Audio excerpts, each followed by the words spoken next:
স্থানীয় সরকার নির্বাচনে এককভাবে প্রার্থী দেয়া হবে বলে জানিয়েছেন বিএনপির ভারপ্রাপ্ত মহাসচিব রুহুল কবির রিজভী। বৃহস্পতিবার রাতে গুলশান কার্যালয়ে বিএনপির চেয়ারম্যান ও প্রধানমন্ত্রী তারেক রহমানের সভাপতিত্বে চাঁপাইনবাবগঞ্জ ও পাবনা জেলা নেতাকর্মীদের সাথে বৈঠকের পর রিজভী এ কথা বলেন স্থানীয় নির্বাচনে ইউনিয়ন চেয়ারম্যান পদে একজনকে দলীয় প্রার্থী করা হবে। কেউ যদি দলের শৃঙ্খলা ভঙ্গ করে প্রার্থী হতে চায় তার বিরুদ্ধে দলীয়ভাবে কঠোর ব্যবস্থা নেওয়া হবে। এমনকি দলের কোনো নেতাকর্মী অনৈতিক কাজে জড়িত হলে তাদের বিরুদ্ধেও কঠোর ব্যবস্থা গ্রহণ করার কথা জানিয়েছেন দলের চেয়ারম্যান তারেক রহমান।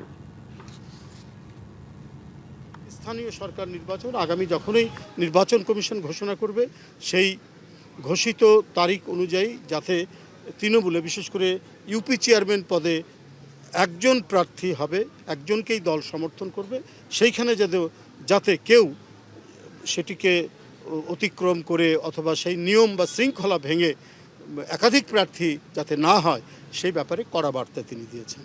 নগদ নিয়ে এলো হার না মানা হার অফার।